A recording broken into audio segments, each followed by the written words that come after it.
আজ আমি চলে গেছিলাম এশিয়ার লার্জেস্ট ফ্লাওয়ার মার্কেটে এই ফুলের বুকেটা বানাতে।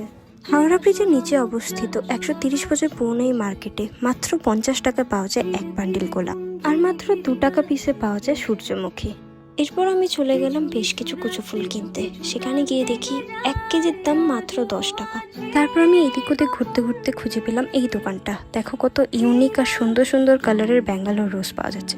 সেখান থেকে সব থেকে সুন্দর কালারের এক বান্ডিল কিনে নিলাম। গোলাপ কিনে নিয়ে আমরা চলে গেছিলাম সেটা ডেকোরেশন করার জন্য জিনিস কিনতে। আর এই যে জিপসির বান্ডিলটা মাত্র 10 টাকা। তারপর আমি ডেকোরেশনের জন্য চলে এসেছি এই দোকানে। আর দেখো দাদাটা কি সুন্দরভাবে গোলাপগুলো দিয়ে বুকেটা বানাচ্ছে। এখানে সমস্যা শুধু একটা দোকানেই কিন্তু সব কাজ হয় না, একটা ফুলের বুকে বানানোর জন্য অনেকগুলো দোকান ঘুরতে হয়। আর এই দেখো, this is the final result, just looking like a wow. আজ ছিল আমার খুব প্রিয় একজন মানুষের জন্মদিন, তার জন্যই এই সুন্দর গোলাপটা। আর দেখো তাকেও কিন্তু এই গোলাপের মতোই সুন্দর দেখতে লাগছে।